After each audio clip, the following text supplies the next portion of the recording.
But again, the reason I'm not saying they will is what? Joey, what? They're 3.5-point underdogs. Yes. To a team that just got beat by 50. I know. Yeah, you recording? Okay. 3, 2, 1. Oh, I was so early. Holy moly! You had your hands like. Let's do it. We have to redo Let's that try again. Okay. 3, 2, 1. Oh my god! Whoa! Okay, I'm gonna count. Ready? 3, 2, 1. Wait. Hello, everyone, and welcome to episode 5 of the Inside Sports Podcast. That's with the D-E capitalized. Let's go ahead and throw up the fives. $5. $5 foot long. God, I wish that was still a thing. I'm so broke. That would be now. great. It would be great. I'm 619 foot long. this is Joey. That's Jordan on the side.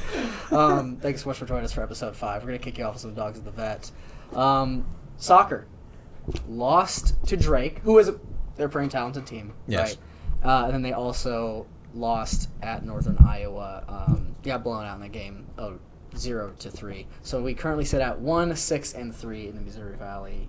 No, not in the Missouri Valley. Sorry, folks. 0-3 in the Missouri Valley. 1-6-3 in total. Joey, what have you seen from the team so far this year? And is there any way that we can kind of salvage the season? Maybe. I don't know.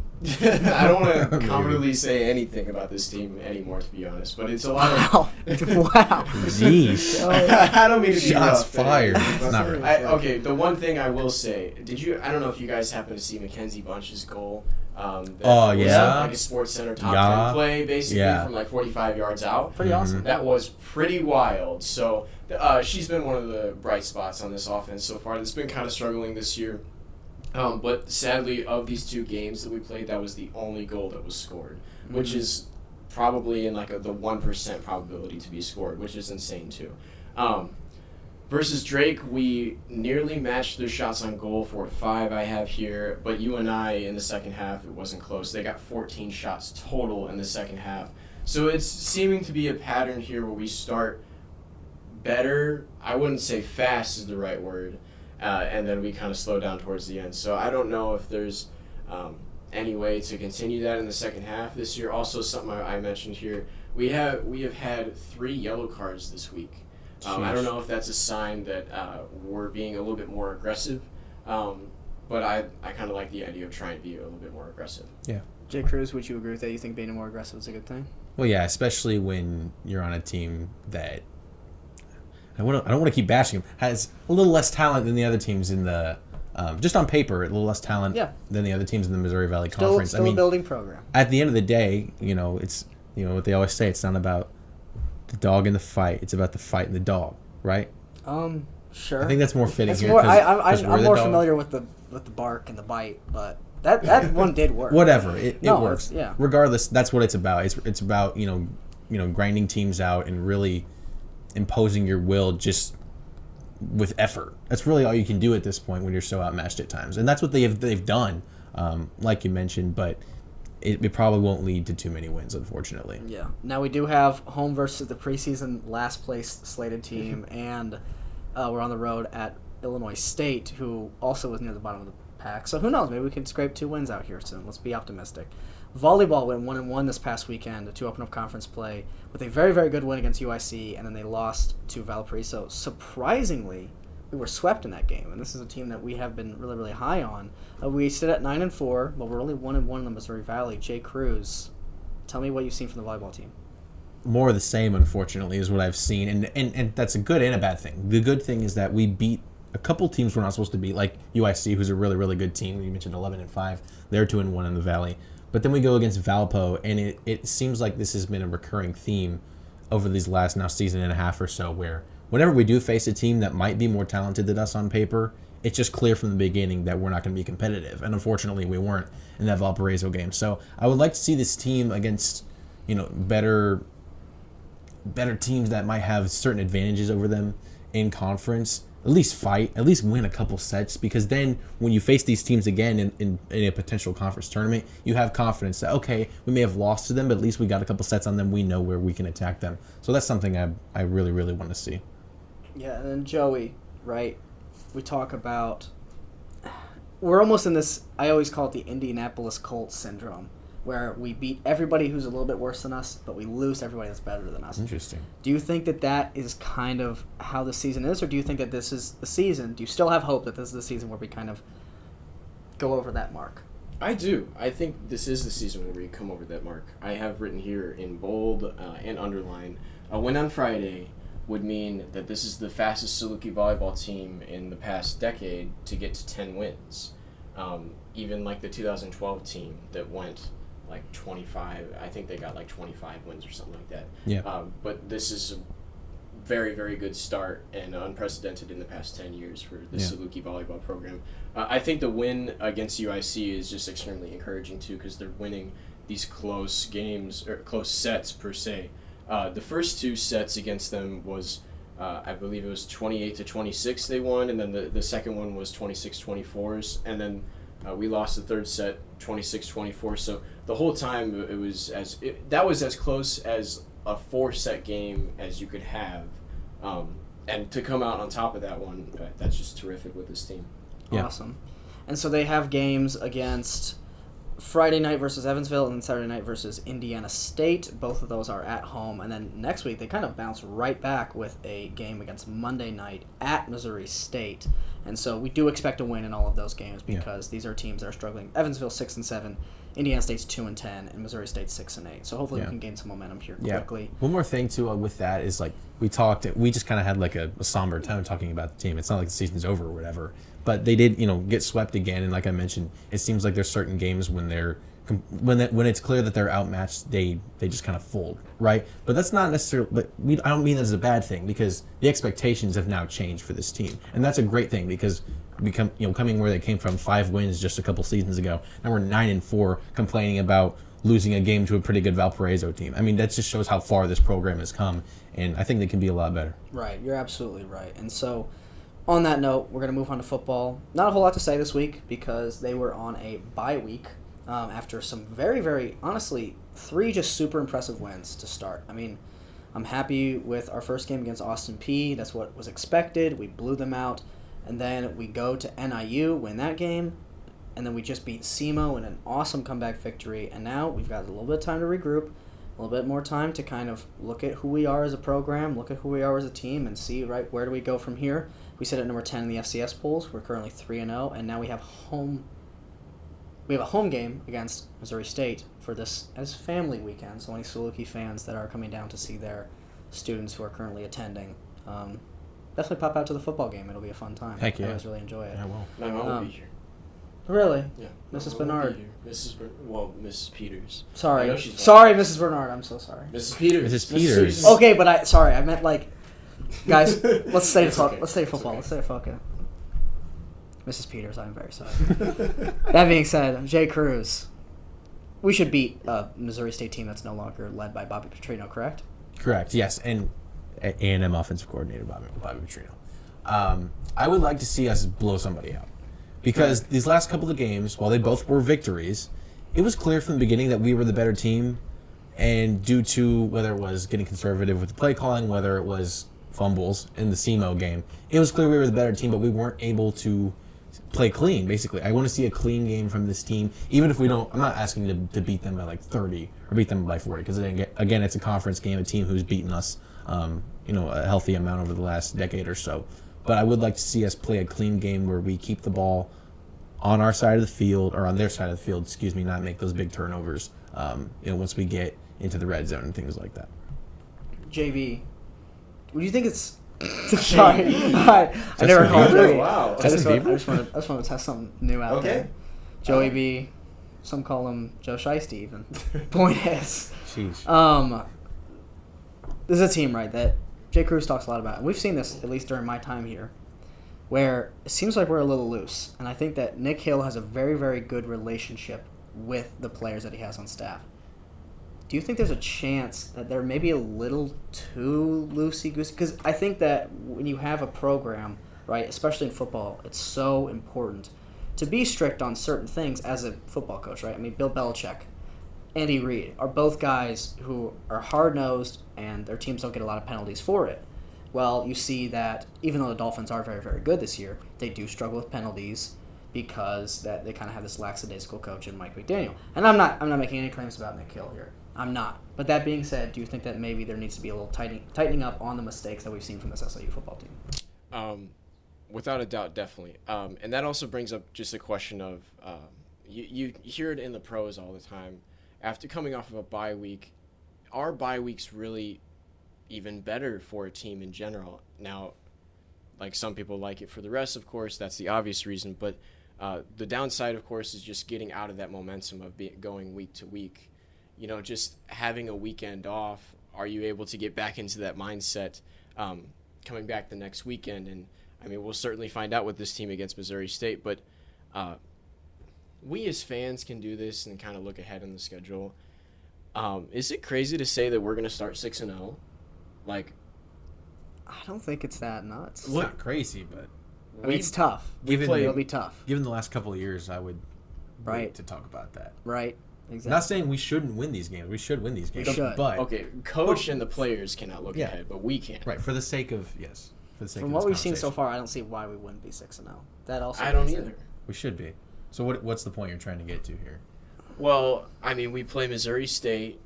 I don't know if any of us think we'll really lose this game. We might. I feel like we'll have a rusty start. This is this is the term. It's just we shouldn't. We shouldn't. Shouldn't. Yes. Last year, I believe Missouri State was also the game where we started off down 17-0, and they came back and won. Branson Combs pick. Yeah, something like that. Yes. So I could totally see that happening again. Shout out Branson Combs, by the way, friend of the pod. Just wanted to friend of the that pod. out there. Friend of the pod. Then the next week we play Youngstown State. I think they're ranked 19 right now. Yeah. Something like that. They're the Penguins. They've been a thorn in our side the last couple of years. They honestly. They beat us in that. I shouldn't have just said that, because Penguins is a funny name. I was making fun of them, but they really have complete. I mean, I remember my first year here. During my freshman and sophomore year was the last game of the season, and we lost both of those. And we should not have lost my freshman year for sure. Mm-mm. They were terrible my freshman year. Yeah. And now they're kind of reloaded. So I honestly am a little scared about that game more than the other two. Because Murray State's new to the conference and everything. Well, I mean, that's just. Yeah. I mean, we should beat Murray State. Okay, sorry. We should beat Murray State by Just 50, bro. We should. I don't see why not. Unless they do have John Morant at quarterback. But. I mean, I see 6-0. I see 6-1, potentially 5, or 6-0, potentially 5-1.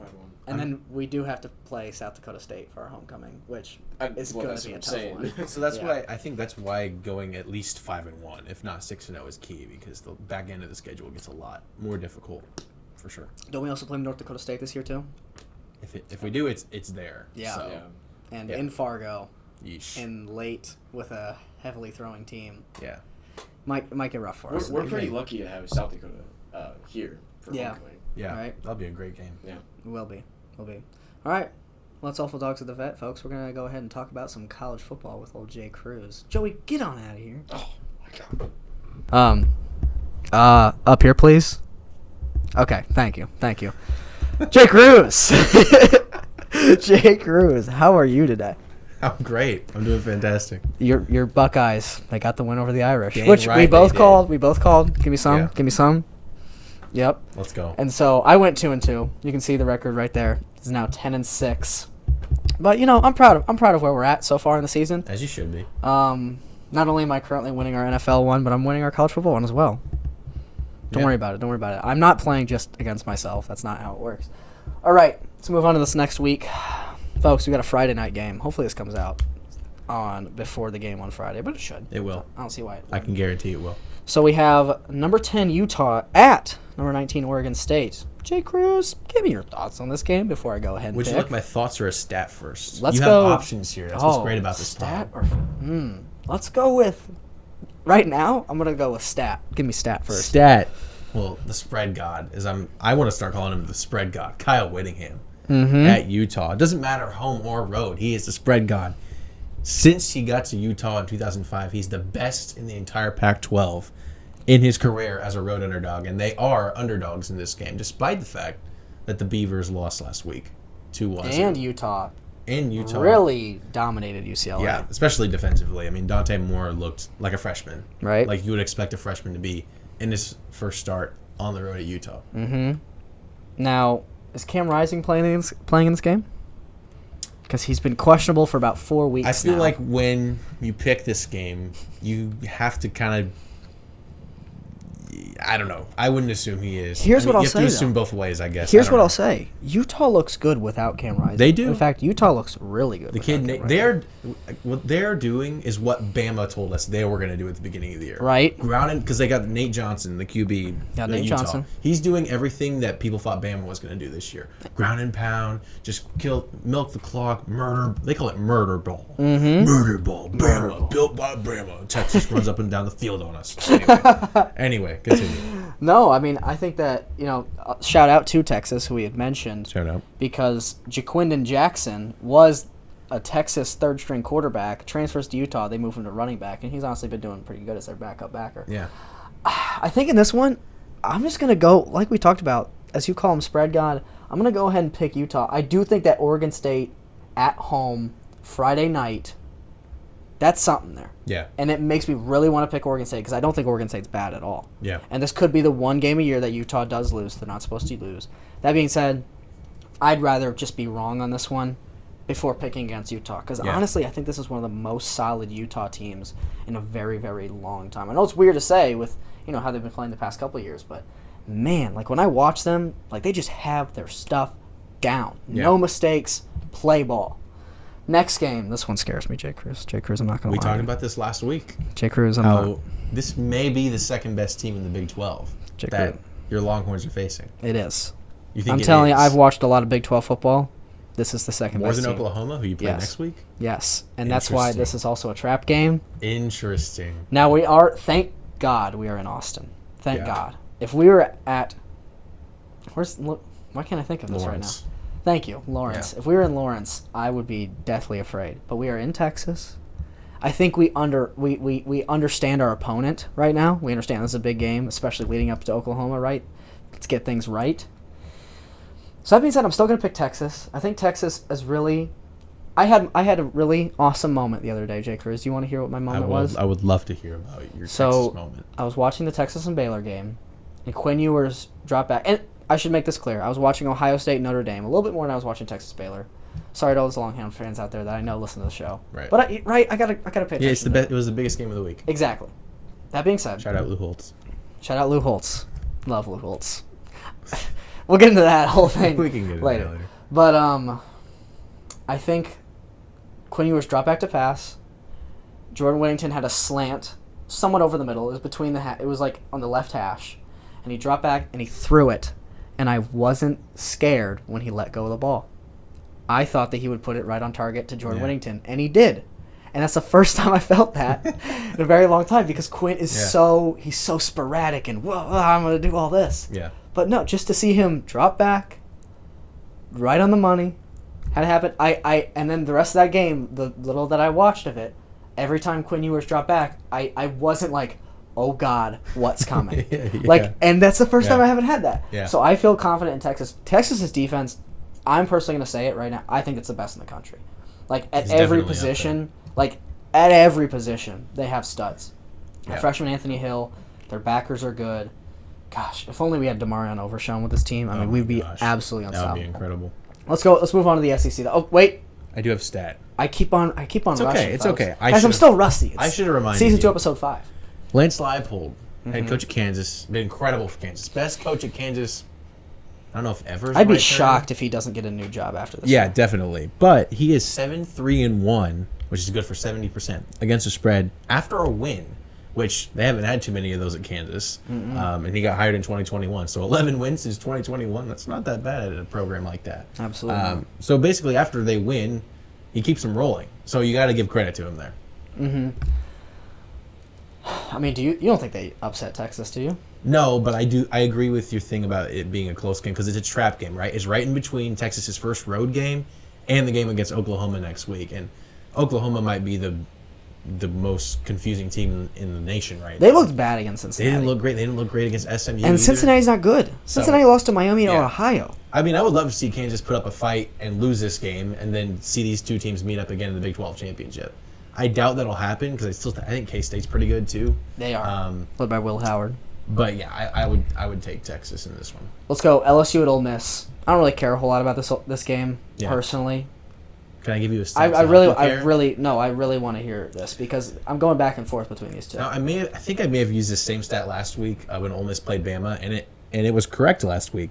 Since he got hired to Ole Miss, Lane Kiffin is the worst against the spread in SEC conference games. So in the SEC, he's the worst team against the spread. Yep. At 10-15-1. And I just wanted to pose a brief question after this. He's got this reputation as this like great coach, like kind of like a genius offensive mind. What's his biggest win at Ole Miss? This is his 4th year now. What's his biggest win? I have an answer, but I mean, probably one relatively okay Texas A&M team. if they win this game, that would be his biggest win. Yeah. Since he's been at Oh, Ole Miss. easily. Yeah. To me, the game that I think is they won at Tennessee, and Josh Heupel was it his 1st or 2nd year? Like when Hendon Hooker was kind of coming out, and Tillman was really, really good. Other than that, they beat Indiana without Michael Penix in the whole game. In the COVID season, he hasn't had a big win. No. He has a huge opportunity here against an LSU team that kind of had their own version of a trap game last week against Arkansas. Again, they probably could have lost, definitely. Absolutely. They didn't, and Arkansas didn't have Rocket Sanders either, so a little bit concerning. I think they were kind of looking ahead to this one, their first huge road test of the year, I would say, for LSU. I mean, Mississippi State was during the day. This one's going to be at night, so it'll be a really, really good game. It will be a good game, and definitely recommend tuning in. But Ole Miss, I think LSU travels well, and Ole Miss doesn't really have that great of a atmosphere. Yeah. Like for SEC play, you'd think it'd be more. So that being said, I'm gonna go with LSU. It's just pure talent. It's Brian Kelly. I've talked a lot about my disdain for how LSU kind of is running their team right now. Jane Daniels, I don't think is all that good. Yeah. They're putting Harold Perkins in the coverage, which is the dumbest thing I've ever heard. It's ridiculous. Hey, they're still a really good team, and like I said, it's the opposite of Kyle Whittingham. It's like I'm gonna go with Kyle Whittingham until he loses. Yes. I'm gonna go with Lane Kiffin losing until he wins. Like that's how things go. Yeah. Then finally, College Game Day, baby. This is a fantastic game. This one's gonna be great. Best game of the week. Right? Definitely. Definitely. And shout out to Notre Dame for back-to-back weeks having one of the go-to games of the week. It's gonna be at Duke. I feel like it's gonna be a good atmosphere. I don't see why it wouldn't be. I mean, it's gonna be College Game Day. It's gonna be there. There'll be a lot of Notre Dame fans there. It's literally like the bratty white kid bowl. That's what we should call it. The bratty white kid bowl is Notre Dame at Duke. Yeah. Are you a Duke fan? Okay. I'm a big Duke basketball fan. Also a bratty white. But I definitely. All right, Jay Cruz. You know what? I'll end this segment right now. I can't believe you. I'll end this segment right now. I can't believe a Duke fan called this the bratty white. Okay, but obviously it is. Come on, I'm not even gonna lie to you. I've been supporting Duke football a lot on this pod. You can travel all the way back. I said Mike Elko is going to turn this thing around, and he has. Stud. And if Duke wins this game, I just want to ask you this question first. If Duke wins this game, does that change your perception of where Duke can reach this year? No, absolutely. Yeah, now, one thing with this game, and I'll give a stat here in a second, I have no idea what kind of Notre Dame team we're going to see because, and we'll talk about the Ohio State game in a minute, but did that loss to Ohio State break them? Because that was the biggest game at Notre Dame Stadium in I don't know, a really, really long time. It was honestly probably the best College Game Day atmosphere that I've seen in it had the 5 most. years. It had the most viewers of a Notre Dame game since what was called the Game of the Century back in '93 versus the Bobby Bowden Florida State teams. Right. Did that break them, or are they going to be extremely motivated to come out and get a win in this one? Because I feel like depending on what team, I feel like this game in a weird way. This can be a blowout either way. I don't think this is going to be a close game. Interesting. Now, I'm not saying that one team's going to blow the other out. I'm saying whoever wins is going to blow them out. Odd. Because I think Notre Dame, I liked what I saw from them for the most part last week against Ohio State. I really did. And they still are better on paper than Duke, man to man. I would say that's probably true. Absolutely. As much as we want to praise Riley Leonard, I don't know that the quarterback talent difference is that much. It's pretty even, I would say, in this game. I would say so. Pretty good. So I think it's going to be a blowout either way. I think if Notre Dame comes zoned in, they're going to crush Duke. And if they come in still hurting from last week, I think Duke has a chance to run it up on them. Give me a stat before I make my pick. Mike Elko. That's a small sample size because he's only been there since the beginning of last season. Right. He's 3-0 against the spread at home as a dog. Remember earlier this year against Clemson, they were 12-point dogs, annihilated them. Mm-hmm. Can they do the same to Notre Dame? A team kind of like Clemson who's looking to get back to the top. This one's tough, and it hurts me, but but I'm going to go with the team that I was very impressed with playing against a good Ohio State team. I'm going to go with Notre Dame on this one. Gosh, that's a bad circle. Don't worry about that at home, folks. Don't worry about that. Anyways, point is, Sam Hartman's too good. How do you say his Audric Estime. Thank you, Audric Heard it Estime. a million times on Saturday. He is phenomenal. I think Duke's going to have a very hard time containing the run game. There's just too much talent on Notre Dame's side. But this one stays close, and Mike Elko continues his little streak of 3-0 against the spread. Okay. I do believe in that. I'm opposite of you. I think that this game's going to be close no matter what, because Duke's going to be highly motivated, and so will Notre Dame. They can't go down like this. So I have a complete opposite take. That being said, I think we both agree that Notre Dame's going to win, correct? All right. So, Cole, as you come down here, we do this every week. We do. First, I'm going to briefly recap the Ohio State game, because that, for me, was the best ending to an Ohio State, the best ending, specifically the ending, of an Ohio State game that I've ever had as a fan, bar none. I mean, to go into Notre Dame, score with 1 second left on the clock to win, it was incredible. And a brief short story of my night. So I was actually at the University of Illinois football game that day. I was there, and then we went out to eat afterwards. And then on the way home, I had to listen to the game on Catholic radio. On Catholic radio, the Notre Dame game versus Ohio State on Catholic radio.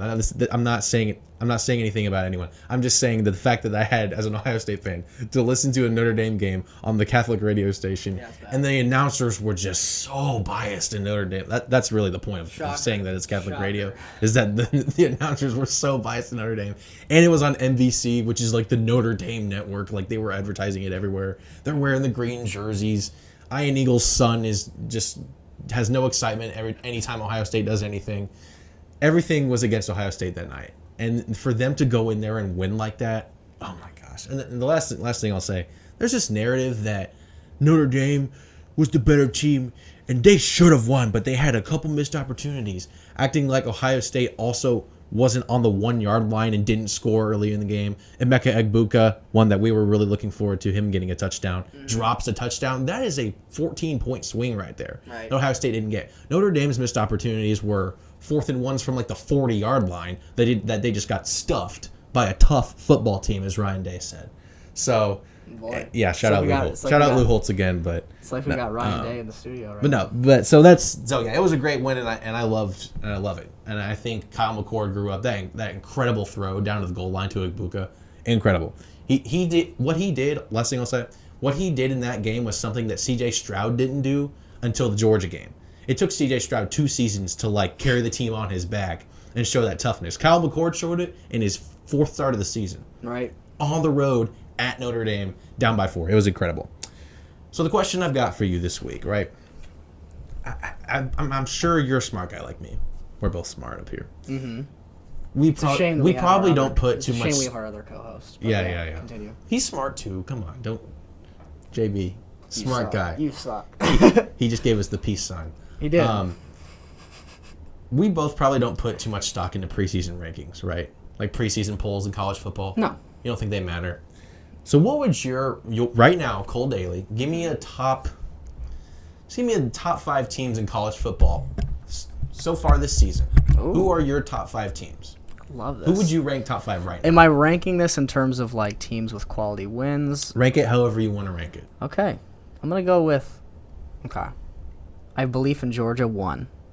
Georgia still is just too glad you good. said that. Yeah, they're just too good as of right now. I the way that they show up more than like a lot of other teams. And that's something that I kind of want to touch on a little bit. No, I'll talk about it in a second because they might be in my top 5, but that's besides the point. 2, I'm going to go Texas. I like that. I think they've blown out everybody that they need to blow out. I was scared about this Baylor game because we had 2 big ones coming up. It's going to be at like it was at Baylor, right? What's my Texas brain? at Baylor. Yeah, it was at Baylor. I don't know why. Okay. And point is, we came out, we played hard, we played good. I have so much confidence in our defense, and the only thing, honestly, and I never thought I'd say this about a Texas team, the only thing that kind of scares me is our run game. Like, Jonathan Brooks is good. Yeah. But, like, I really miss having, and call. I know, right? Crazy, but I miss having Bijan Robinson, Yeah. the greatest running back prospect probably of all time, aside from Saquon Barkley. Leonard Fournette.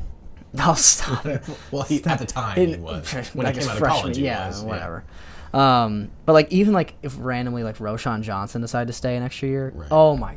I mean, this team, Yeah. we have no weaknesses. Yeah. I'm gonna go 3. I'm gonna go 3 Washington. Yeah. I think Washington's just been too good. They're good on defense. Their offense is electric. You just can't stop them almost anywhere, and that's why I picked them in my playoff. And I've been very, very happy with my pick there because I feel like it's very, very reflective of how good and how far this program has come. 4, I'm gonna say Michigan, just because. And the reason I have them at 4 as opposed to 2, like the AP poll does, is I haven't really seen anything from Michigan. They never play anybody. Yeah. They obviously haven't played that great. I know J.D. McCarthy had like some incredible game where he was like 20 of 24 passing or something like that. Maybe he was like 22 of 24 passing. And that's cool and all. But I don't know. There's just something about Michigan when I watch their games where I go like, they should be doing more. They should be better than Agreed. this. I think that, that's just something you have to factor in. And then number 5, I'm sorry, I'm not going to put your Buckeyes in there. I do apologize. And honestly, I think it's right now. I'm going to talk to the folks at home. It's between Oregon and USC. Now USC's offense is unstoppable. Hold on. but Did where you I forget about a team? What team would I be forgetting about? Florida State. No. You didn't. So you honestly wouldn't even have them near your top 5. It sounds like. No. I mean, Florida State's probably 8. Probably 8. Sheesh. I think a Because reckoning. honestly, I would have them number 1. Wow. Based on they have 2. Wow. They have 2 better wins than any other team in the country right now. The Boston College. At Clemson. Yep. And crushing LSU. True. They probably do have the 2 best quality wins of any top 10 team in the country. That being said, that Boston College game scared me. And I'm not going to overreact. I'm not overreacting about that. All right. But I think that, like, neutral field, I'm going to take at my 5 spot Oregon. Right. Because Oregon shows up when they have to show Yeah. up. And that's something that Dan Lanning took from Kirby Smart. That's what I wanted to bring up earlier. Yeah. Is Dan Lanning somehow just took this thing from Kirby Smart where they do kind of weirdly play down to their competition. Like, Oregon's going to be close with, like, UCLA this year just because they kind of play down. Yeah. But when they heard all the noise about Colorado, I was like, oh, this is good. Did you see the hype video that Yes. the Oregon Oh my people gosh, it put was out? incredible. It was awesome. Incredible. And Dan Lanning, I would run through a brick wall for Dan he's Lanning. awesome. He's great. He's great. I love him as Gets a it from coach. Kirby. He is exactly like Yeah. he's really building something there at Oregon that I'm pretty afraid of. Yeah. If I'm a Washington fan, USC fan, I think probably it's honestly changed my mind because I thought that they'd lose a lot with Kenny Whittingham taking the job at ASU because I thought he was a really, really good offensive coordinator. But that means they're just too good. I mean, they have a lot of weapons on the outside. Troy Franklin, Terrence Ferguson, a lot of these guys. Bo Nix is still solid at QB, and then the running back. I should put this out there. Bucky Irving. Now that Bijan Robinson's gone, Bucky Irving is You've been on that train for a long time. I told you about it because he's my favorite running back in college football. He just doesn't stop hitting you. Like, I would be so afraid to even try and tackle Bucky Irving because his legs never stop moving. Yeah. He's one of those guys that he will run and then you kind of have to pull him onto you. You never like clock Bucky Irving. Yeah. I'm sorry, maybe that was too long, but you go ahead and give me your top 5. So the whole reason of that, I'm not even gonna give mine. The whole reason of me asking you that was there's just been a lot of debate. Mm-hmm. What have Georgia and Michigan done this season to earn a top 10 ranking at this point? Yeah. There's nothing impressive on their resume. They haven't even been like really dominating teams like you said with Michigan. They haven't really like shown championship. Yeah, Michigan. things. Yeah, Michigan. Georgia really hasn't either. I mean, they were down 14-3 versus South Carolina, and that's why I say Florida State is number 1. But I think what you did there was what most people would do, which is more of like what I would consider a power rating. Mm-hmm. Who you would pick in a game between. That's certainly like you would pick Georgia over Texas in a game. I would. You would pick Texas over who's 3 was Washington. Washington. You would pick Texas over Washington. Rematch of the Alamo Bowl. I don't even know if I would. Like, honestly. I mean, Washington. But either way. But that's the win, kind of the way I'm you're factoring thinking about everything it. in. Yes. So kind of projecting a little bit too who you think will be there at the end. So yeah. Right. That was my question. Is just how do you think about the top teams right now? And you still consider Georgia and Michigan to be top 5 teams, not because of what they've done, but because of projecting basically how they're going to finish the season. So that was it. That's the only question I had. Right. So, and then the only thing I wanted to reference before I left was Who did you pick to upset the Bills last week in the NFL? Left hand up. Who are we? The Commanders. Yeah. Ooh, that transition there. Their health has improved. I know the people at home were concerned lately with Joey and Cole's health. We ate good this week. We drank some more water. I worked out twice this week. Yeah. Twice Good. this week. That's better than most weeks recently. But the reason why I had to work out the past couple of days was because of the freaking Chicago Cubs. Yeah. Oh, my God. But we're not going to talk about them quite yet. Yeah. We're going to go straight into other MLB. And I didn't even write notes for this. And you know why? Because this is just nuts in general. I don't even need notes. The AL West, and we talked about it last week, I think they're the most interesting division in baseball, the most interesting thing happening in baseball right now. And that division has just turned upside down is the right word that I'm trying to say, from what we were talking about last week. Last week, the Astros were leading that by half a game. Yes. The Mariners and the Rangers were only half a game out. Now, all of a sudden, the Rangers are just back in it. The Rangers are in the driver's seat. My somehow. Texas Rangers. Yeah. Jordan Cruz's Texas My Rangers. Texas Rangers. But a big help for that is because the Astros kind of laid an egg in this Royals series. Their starting pitching kind of like just took a dump. Yeah. All over the Unbelievable. place. Everywhere. Yeah. There's just poop everywhere. I can't believe I just said that. But no, the Royals lineup for whatever reason like put up 4 runs in the first inning against Framber Valdez. I don't know how that just happens this late in the season. So it's kind of sad to me to think that one of either the Blue Jays, the Astros, and the Mariners are going to have to miss a wild card spot. Because I like the Blue Jays. You have a freaking Blue Jays shirt yourself. I do have a Blue Jays shirt. But what the heck? Why do one of these teams have to miss the playoffs? I love all of them. It stinks. But I think, oddly enough, especially with the teams in the AL West, all 3 of them at some point during the season thought they were going to have a better record than they do now.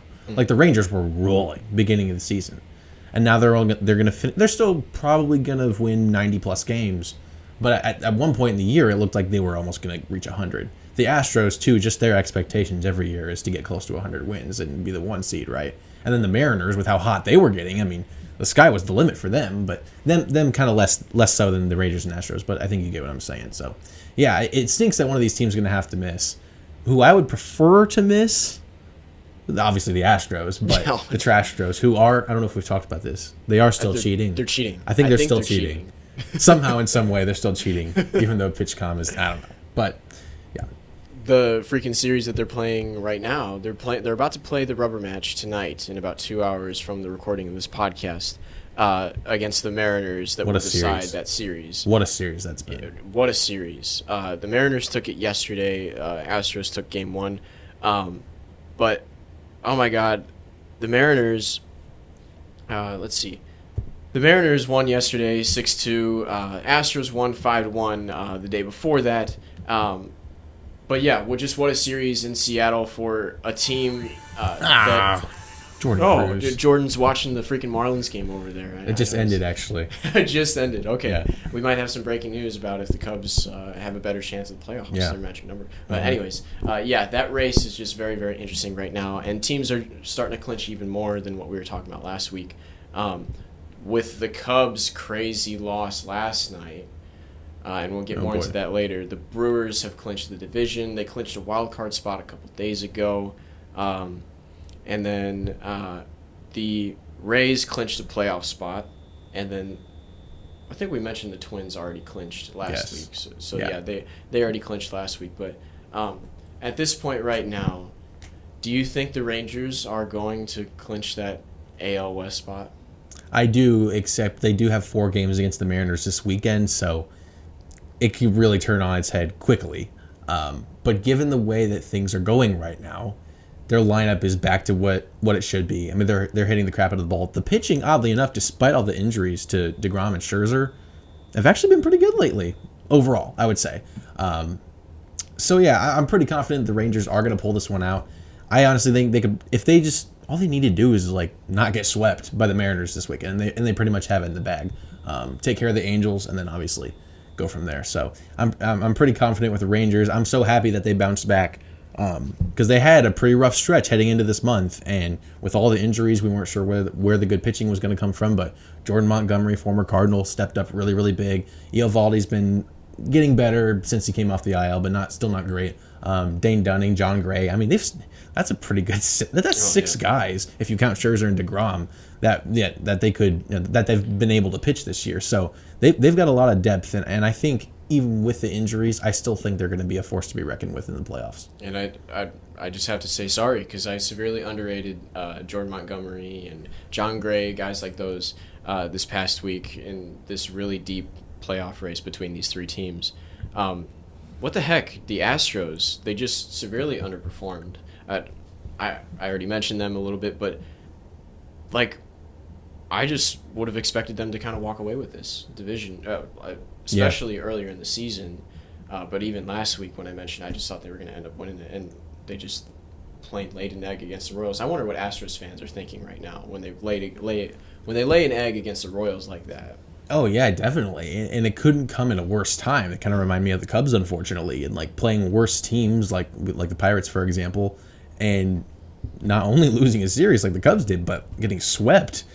You just can't have that. That's the least Astros thing to do, especially at this point in the season. I mean, you would figure at that point you're just murdering the Royals, who are going to lose 100+ games this season. As a guy who doesn't like the Astros, and most baseball fans don't, it's great to see, but very, very shocking and surprising. And I would have liked to go back and look at like the over-under for Astros wins this year, because if you would have told me they're only going to end up with maybe 90, or maybe 89 wins, 88 wins this year, I'd be like, that's kind of underperforming in terms of Astros standards. It's severely underperforming. So to just think that a team like the Orioles, we talked about last week, are like over 100 wins already this year. Well over the Astros, my goodness. And then the Mariners, I would have liked to see them. I really want to see the Mariners in the playoffs, but I also don't want that to be the reason why the Blue Jays missed the playoffs too, because I love Vlad Guerrero Jr., but it seemed like the Mariners just seemed like underdogs to me, and I feel like their fan base could definitely.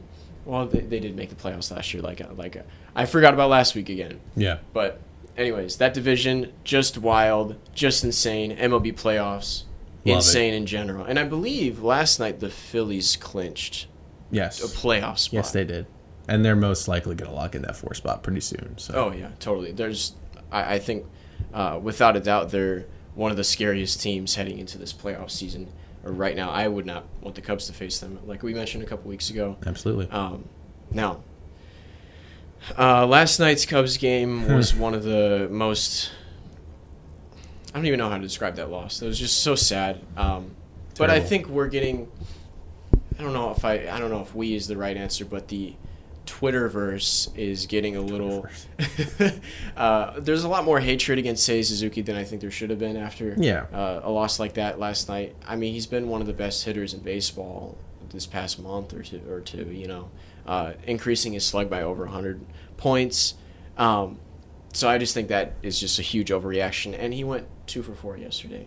So he's a big reason why we're in this spot because of his resurgence in the past couple months. It would be a shame if the Marlins, who are almost 150 runs worse than the Cubs in terms of run differential, which is just insane, like Jordan said, to make the playoffs over this Cubs team, who I think is a lot more talented than the Marlins. A heck of a lot more talented. And who do we put the blame at if these Cubs don't make the playoffs? David Ross. Yeah. It has to be. 100%. 100%. It has to be. And I have a list, actually, of... Because here's the thing. The last night sucked, yeah. But unfortunately, it's a feeling that we have felt this season multiple times. And I have a list here. I'll go through it really quickly. Of 10 games that I felt that way. Like, this was definitely the worst of them, but we've felt the similar feeling. Let's see if you remember these. Like, when I tell you the game, and let's see if you remember what I'm talking about. April 15th, the Cubs lost 2-1 to the Dodgers after Michael Fulmer blew a save, 1-0 lead in the ninth. Do you remember that one? I think I do. April 15th. It was very early on, long time ago. May 7th, last game of the series against the Marlins, which is the reason why they have the tiebreaker over us. We lost 5-4 in 14 innings because the offense couldn't get a hit and a balk. Yeah, I remember that. Yeah, clearly. This one, to me, this one that I'm about to say here was the first real gut punch. Against the Astros, we lost the first 2 games of the series. We're up 6-1 in the 8th, blow the game, lose 7-6. That one was terrible. Let's see here. Against the Angels, we were up 4-0 early in the game, lose 7-4 after Matt Mervis makes a really bad error and the floodgates just open. Really bad loss. This one, to me, this one here was interesting because we started off the season pretty good, and then we had a really, really bad stretch of baseball, right? We were 10 games under 500, 26-36. That's the number that every Cubs fan remembers. We go on a great run, though, right after that, and we're going to the London series versus the Cardinals, about to get back to 500 with a win on Sunday. We go up 4-0, and then the famous Trey Mancini gaffe at first base allows that inning to continue for the Cardinals, who end up winning that game 7-5. July 3rd, the Cubs blew a 6-0 lead to Milwaukee. Lose the game 8-6. September 1st. Now, you notice there's a big gap in between July 3rd and September 1st because we were just playing so freaking well. And every time we lost, we just got blown out. Oh, and I feel like our bullpen turned the lights on. And the bullpen was great. Yeah, that was when Adbert was really getting it going. But then September 1st was when Alzolay was kind of getting, he was about to go on the IL because he was dealing with some things. And he blew a 2-1 ninth inning lead. The day after that, Javier Assad goes 8 shutout innings when he was kind of coming up and being our guy for a long time. He was incredible for a good stretch. And Mark Leiter blows a 1-0 lead in the ninth. We lost. And then just a couple weekends ago, against the Arizona Diamondbacks, we'd lose 7-6 in 13 innings. Remember, it was the one that hit off of Hayden Wesneski with 2 outs. Diamondbacks scored to tie the game, and then they ended up winning that game. The most ridiculous way to lose a game. And then, of course, yesterday, the Cubs blew. So we're doing this on Wednesday. This will come out on Friday. Hopefully, the general sentiment of the fan base is happier by the time you're seeing this. Up 6-0 and blow a lead, of course, culminating in Seiya Suzuki's. He just missed the ball. He just missed it. Missed the ball. That was 2 runs to score. Cubs lose 7-6. You think there was a light there that he just got in That's his eye? what he said. I mean, we can never know. Regardless, he should have still made the catch. Doesn't matter. You are tracking that ball the whole way. You can see the flight of the ball. I don't understand. And Jordan, how do you know? I've played baseball. Okay, I understand physics and the way that things move. So, all that being said, you just mentioned David Ross. Sorry, that was pretty long-winded there. You just mentioned David Ross. Most of these games came down to him and his decision-making. A lot of these ones. And playing guys like Trey Mancini, who should have never been playing. Or at least not getting as many at-bats, right? That's why we were in this 27-36 hole to begin with at the beginning of the season. Yeah. Yeah. And last night was as bad as Seiya missing the catch was, which he should have made that catch, and it's ridiculous that he didn't make that catch. That was kind of set up because of David Ross's mismanagement. The Cubs go up, I believe it was 5-0 at the time in the 4th inning.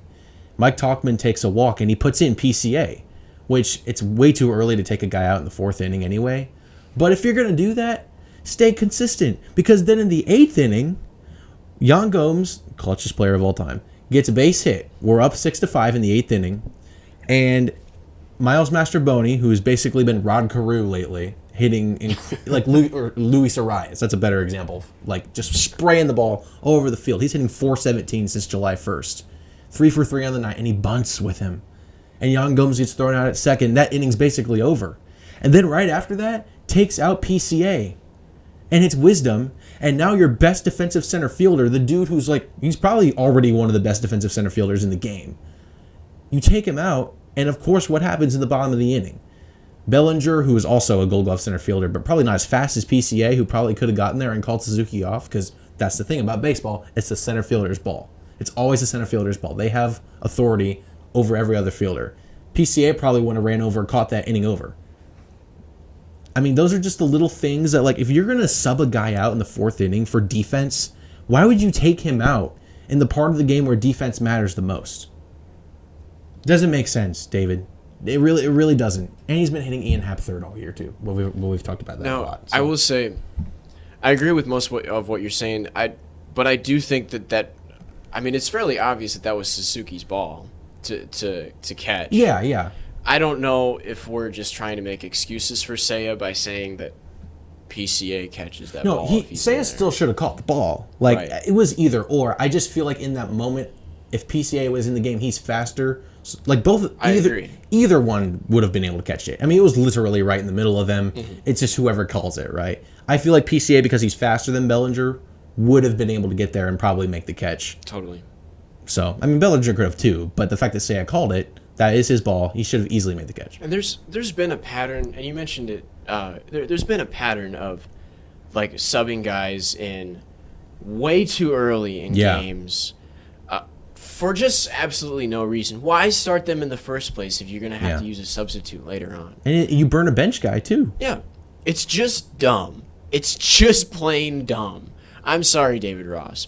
And also, I have been flaming Miles Mastrobuoni all year on this podcast. Yeah. But until literally like an hour ago when Jordan told me that he was hitting 417 since, was it July 30th? July 1st. July 1st. That gives me a whole new appreciation for him being in the lineup last night. And I think he went 2 for 3, 3 for 4. 3 for 3. 3 for 3 for 3, and then a sack bunt. In the 8th inning, the most against the Atlanta Braves, who are like this year's 27 Yankees. I mean, right. they're one of the best lineups of all time. Right, but then he later on puts in Patrick Wisdom, who, I mean, I don't like him as a hitter, but in that situation, I do want to bomb. Yeah, so definitely. I think that's probably a good choice, but there's just no consistency there with his decision making. No. It's just plain dumb. Yeah. Like I've been saying. We need to get healthy on the bullpen. Definitely. For sure. They've been cooked. We keep playing Jose Cuas for some reason. I literally think it's like a call from Jed Hoyer and upper management. It's like, we traded for this guy, so we have to get as many innings as possible out of him in the second half. So I think David Ross is scared that he's going to lose his job just because of that. And maybe he's just overplaying him at this point. Yeah. Jose Cuas does not need to enter every game in the 8th inning. I don't know. I don't know anymore. And I don't even know if this team is going to make the playoffs anymore. And that's so sad. It's so sad. It's really sad. I really hope that... So I was even thinking, this next week might be our last Cubs rant. Because... a week from today would be the game 2 of the wild card. Yes, I believe so. So hopefully we're talking about we're in Cubs gear then. Yeah. We're talking about, oh my God, the Cubs are playing tonight, or I don't know what time the game is going to end up being, but we might even have to film the podcast early that week or something like that, or later that week, just so we can watch the game or whatever. But I'm hoping that this isn't the last 2 Cubs rants that we get to have, because it's been a breath of fresh air this year, to say the least. To have the talent that makes a team just more fun, and the offense has just made everything so much better. To have a player like Cody Bellinger who just hits bombs. Yeah, it's been a breath of fresh air this year, just to say the least. And I hope that this isn't one of our last Cubs rants, and I hope that we have a very, very deep run. Yeah. Next week, hopefully, we'll have some picks for playoffs. Yes. We're still going to make picks. And so this is just the last thing I'll say on the Cubs. And like you said, I hope this is not our last Cubs rant. But if it is, it will not be because we lost. There's no shame in losing to the Braves. There's no shame in losing to the Brewers. Even the Brewers, as much as I hate them and think they're overrated. You can chalk up this season to just mismanagement at the beginning of the year, because if we think about, like, in the games I just mentioned, there was 10 games, or there's probably more that I could have named. But there's 10 games right there. Let's say we go, like, if we won one of those games, even just one of them, imagine how much better of a spot we're in right now. Like, imagine if, say, Suzuki catches that ball last night. Like, that's like being up 2 games right now with huge. 5 games to go as we're filming this, and as you're seeing this, 2 or 3 games to go.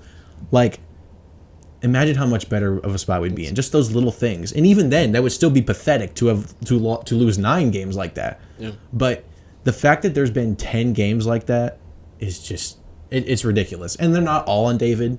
I'm just thinking of the ones early in the year that were clearly because of his mismanagement. Yeah. So, Totally. yeah. I love this Cubs team, but I do too. I would People hate to see say, them go. some people are saying, like, you shouldn't be that sad because this team wasn't supposed to be this good. I'm like, I don't know about that. Because you look on paper, They need they this. Yeah, they were a on paper, playoff this team. team needs to be. Like, This team was supposed to be, in my mind, you look on paper, this team has been a playoff team the whole time. And I'm not saying like 100 wins. I'm saying like where they are right now, this is where they were supposed to be. And if you would have told me at the beginning of the season that this is where we'd be, I'd be happy. But then if you told me that we are in danger of missing because we are 150 runs better than a team, like that, it would hurt. It would really, really hurt to miss the playoffs. And I'd like to know what the highest run differential is of a team that missed the playoffs. Yeah. We might break the record. To We be may, honest. yeah. I don't know if that is kept anywhere or Yeah. if that's even stored, but that'd be wild. Yeah. Please just win. Please win. Please win. I know the Marlins right now are losing big time. Yeah, thank God. 9-2. So Thanks our to the magic Mets. number could be down to 5 Yeah. after this, and hopefully we're clinched by the time you're probably watching this. So Oof, that would be incredible. be incredible. So, all right, that's it for MLB and our little Cubs rant this week. We're gonna get to our NFL picks. Week 5 of the NFL season. No, it's week 4. It's okay. Dang it, it's week 4. Anyway, week 4 of the NFL season is week 5 college football. Week Yes. 4 NFL Yes. is upon us. Cole Daly went 2-1 last week. He is now 7-2 on the season.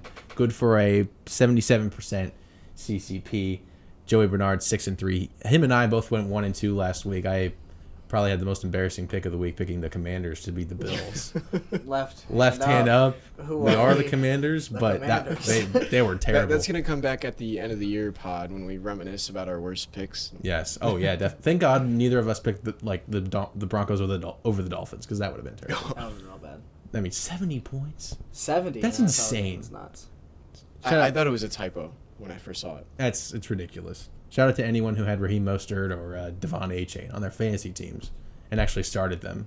That would just wait. What? I picked him up 2 minutes before Joey tried to today in class. Really? Oh my He got gosh. on the ESPN app, and I saw it, and I said, "Oh, I wonder if Devon A-Chain's still available." So I went on, added him, and then literally, Joey looked at me, and was like, "Should I add A-Chain?" And I went, "Just did it a minute ago." Oh my god. It was perfect timing. Miserable. Wow. So by the time the people at home are seeing this, the Packers and Lions, who these two are fans of, would have already played their game. Mm-hmm. But I still want to give you guys a chance to give your state of the team, as we do every week now. So in a modified way of doing it, we'll start with Cole because his team won by more last week than Joey's team did. My Lions, they defeated the Packers if fill in the blank. My Lions defeat the Packers if the edge rushers do their job, if they get to the quarterback enough. Because if Matt LaFleur has too much time with Jordan Love, then we're going to have a hard time containing that offense. But if we get to the quarterback, which Aiden Hutchinson has done a lot this year, and if our linebackers do a good job in coverage, because here's the thing, now C.J. Gardner-Johnson's gone, we probably have bottom 3 defensive back group in the entire league. Definitely. And I agree. and Brian Branch has been good as a first-year guy, but it's just simply not good enough. And so we need Jordan Love to have a little bit of an off night, and our offense needs to be stellar against a pretty good Packers defense, as we talked about. Joey Bernard, your Packers won the game if blank happened. I gave a little notion here because he kind of went the opposite way of what I was going to say, because I was going to say we win if we protect Jordan Love. So that's obviously that battle when the Packers are on offense, Lions are on defense, is going to be the one to watch for in that game. Jordan Love is terrific when he has time to throw. When he's under duress, not so much. Although this week against the Saints, in that fourth quarter, he went crazy. That last drive, he was kind of Dyson. I won't lie. He had a pretty nice scramble too, so his mobility, that's something that we need to kind of explore as well. But I think we win as long as we protect Jordan Love and he has some Yes. time in that pocket. Yeah, Jordan Love is such a great quarterback. I actually have a stat about Jordan Love so far this Yeah. season. 31.5% of all his throws have been uncatchable, which is the highest rate in the NFL by far. I don't think people are talking about that enough, but it's one of those things. I'm not even going to trash PFF on stat. it. It's true. I'm not even going to trash on it, though, because winning solves all. And he's 2-1. And briefly, I'll talk about my Chicago Bears, who are 0-3, who are the worst team in the league, probably. I mean, we'll find out this weekend after they play the Broncos, who, Right. jeez Louise, I may not even watch that game. You know what's bad when Taylor Swift comes to the game and Don't even get me started with that.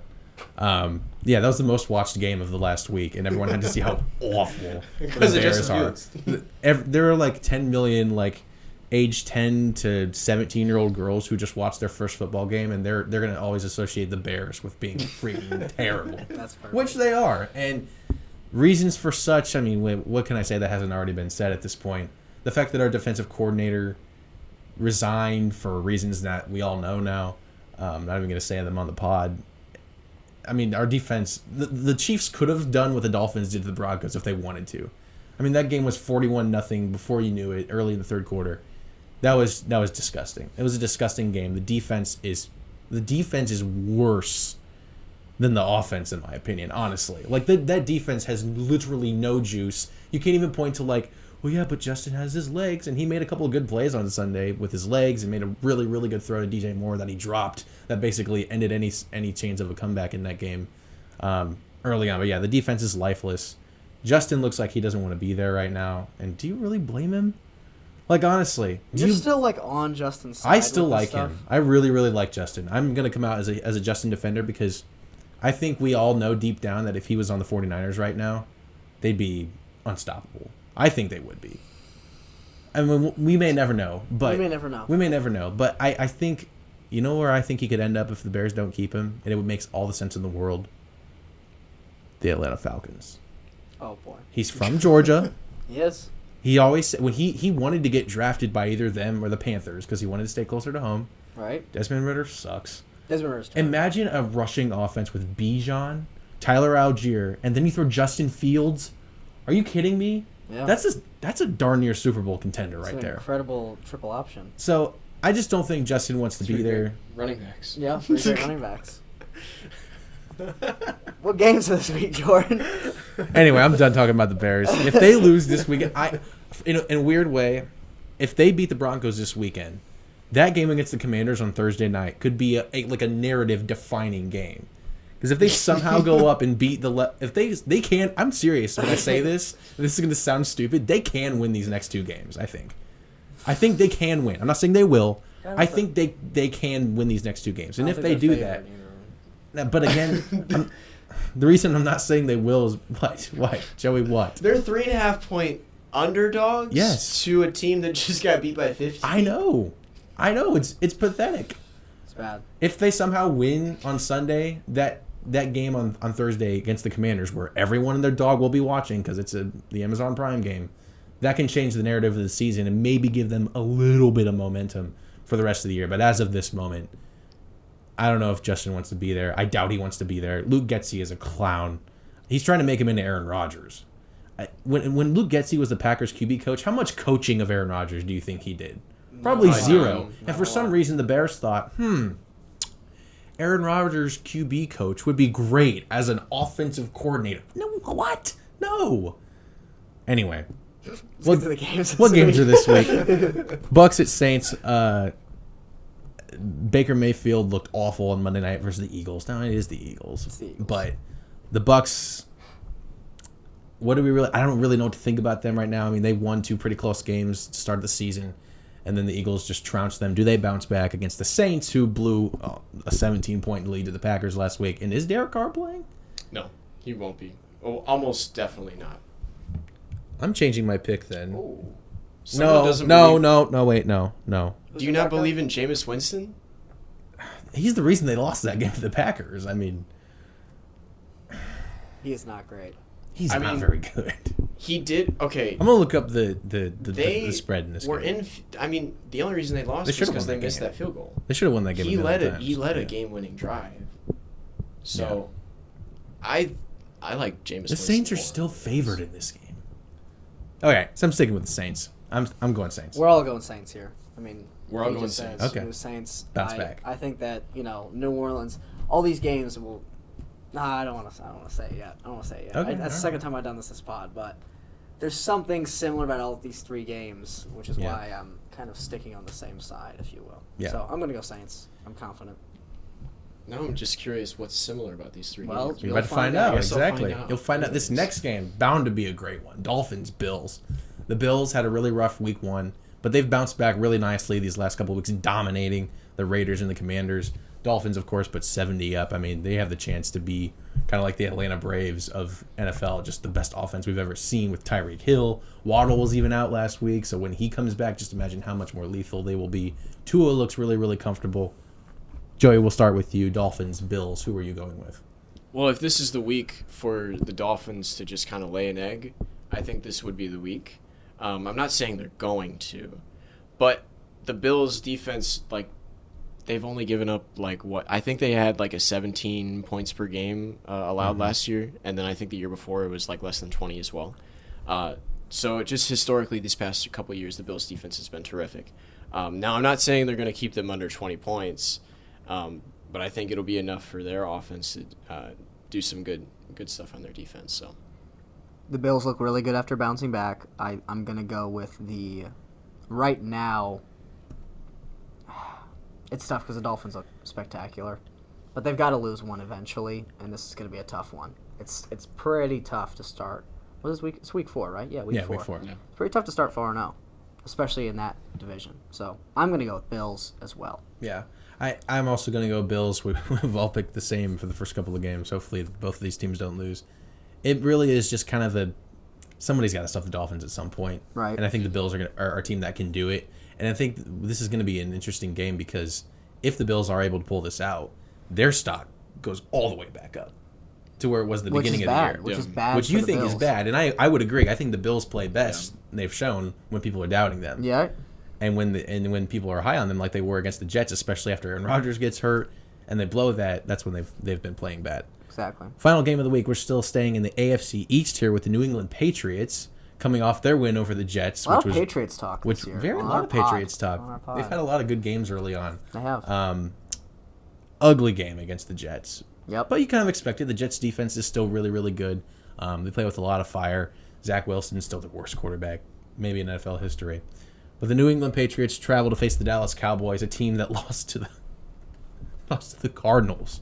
Lost to the Cardinals. It's the second week now that the Cardinals have gotten up big on a team. Now, this time they didn't blow it to the Cowboys. If you asked me which team are they going to blow the lead to, I would have probably said Dallas. But Cowboys... A little bit of Ewing theory with the Cardinals. A little bit of Ewing theory. Kyler Murray gone now. All right. Kind of like the No one believes in Josh Dobbs. And we've seen this back-to-back years now where Russell Wilson leaves the Seahawks and the Seahawks get better with Geno. Kyler leaves the Cardinals, and the Cardinals are all of a sudden looking like not a terrible team so Not far. awful. Yeah. Definitely better than the Bears. Cowboys, Patriots. Cole, go ahead. Start us off here. I'm going Cowboys. And this week I went ahead with all. I think that the home field advantage is a real thing for all of these 3 teams. I think Saints, they're the ones. They have the Superdome. Yeah, they have the Superdome. Yeah. Yeah. And so I feel like that's a good atmosphere. Bills' atmosphere against the Dolphins is going to go crazy, and so is the Cowboys. I mean, it's going to be a full stadium against the Patriots, who their offense really hasn't shown much of anything this entire year. So I'm going to go ahead and stick with the team that I think is better. Trayvon Diggs, I mean, that Cardinals game was really proof that Trayvon Diggs being out is really a darn shame. But that being said, come on. I mean, the Patriots haven't had the good-looking offense since Brady left. So yeah. I'm more confident in what the Cowboys can do. JB? I think this game will be a Bill Belichick masterclass, to Oh be my honest. God. Does he even have that in him anymore, though? He is going against McCarthy, which might be like, I'm a Packers NFL's fan. biggest dummy, and then Yeah, I'm a NFL's Packers gonna- fan, and I don't really like Mike McCarthy's play calling skills either. So I think this is a perfect game for Bill Belichick to prove that he's one of the better coaches in the league. Also, when Dak has to throw more than 35, they tend to not do very well. And obviously we know he throws a lot more picks.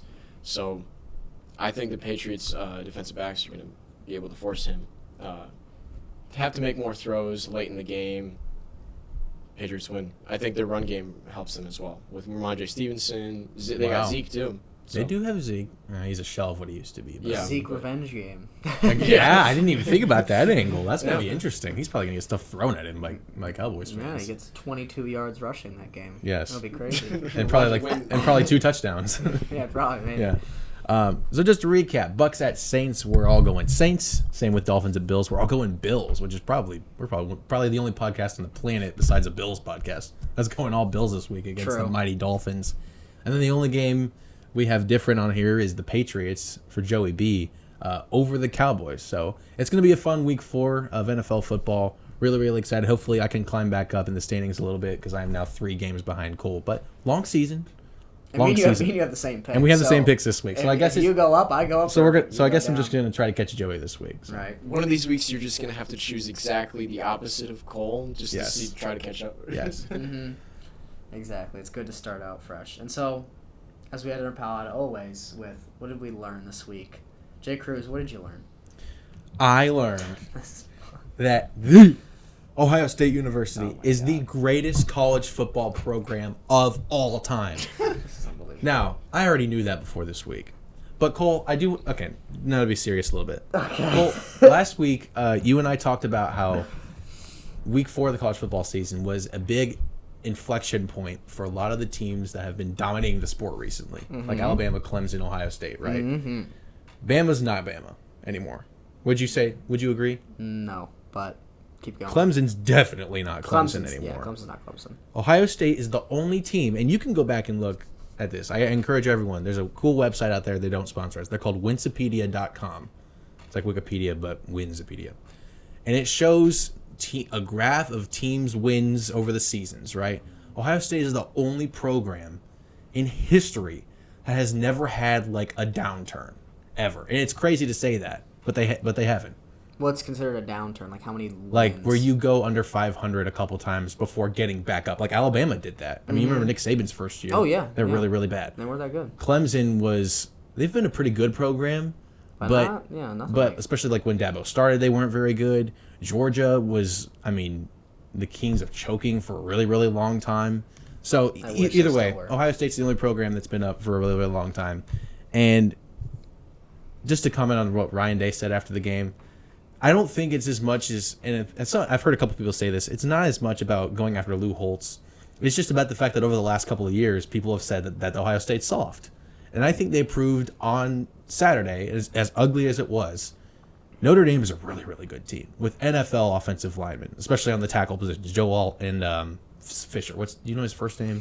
Fisher's first name? Not right now. I don't remember his first name. But either way, that's NFL tackles. First-round talents right there. Easily. And they were able to get pressure on Hartman. Didn't turn it into any sacks, but it turned it into a lot of pressure, a lot of short throws. They didn't have a play longer than like 20 yards, I think, in the whole game, or 24, something like that. Mm-hmm. I was really impressed with Ohio State's ability to fight back in that game and prove that they will never fall down like Bama has, like Clemson has, and like many other teams have in the past. USC even. Oklahoma. I could go through of all the teams right now who we claim is like the best of all time. All of them have had downswings. Ohio State never has. And we never will. Cole, what did you learn this week? Well, I kind of alluded to one earlier, is that now I actually believe in Quinn Ewers. I'm fully back back on the wagon. Oh, no. Not that he's like Mr. Heisman, Mr. oh my gosh, top 10 pick, none of that stuff. But, right, when I finally have confidence in him dropping back to throw, that is a really, really good feeling. I also learned that I'm just going to be a Mike McDaniel guy until I die. Like I'm always going to be rooting for him whenever a team even if he burns out with the Dolphins and then maybe the Lions ever like pick him up as an offensive coordinator, like I'll be super happy that day. The same way that Joe Brady, if you remember the offensive coordinator for that legendary LSU Tigers team, I don't know what he's up to now, but I've just been like, oh, it's great. He's up to now? He was the Panthers offensive coordinator, but then he left midway through the season, and even though he really hasn't done a great job in the NFL at all, I'm always just going to be a Joe Brady guy, and the same thing goes for Mike McDaniel. He's the QB coach for the Bills. It's kind of like an Aaron Rodgers situation. Like, what Well, Josh Allen, he does have turnover problems, so maybe he is teaching him something. Exactly. Maybe he is teaching him something. Joey B, close us out, would you? I learned that all it takes, just one bad play, one really, really good play, to just start a really big comeback. Now, what am I specifically talking about? I'm specifically talking about in the Packers game. Shocker. Two things, actually. Really? In the Packers game, the Saints gave up a huge, 45-yard pass interference call. I think it was 17-3 or something at the time, 10 minutes left of the game.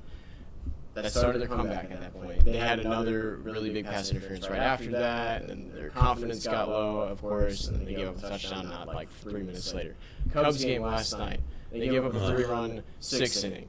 All it takes is just one bad inning by Justin Steele to ruin a night like that. They lost by 1 last night off of Seiya Suzuki's dropped ball. As a non-basic, I was watching that game. Oh. It was terrible. That It was bad. terrible. So Gut punch. I just learned that it can just switch in an instant like that after one bad play, one big play perhaps even. So, yeah.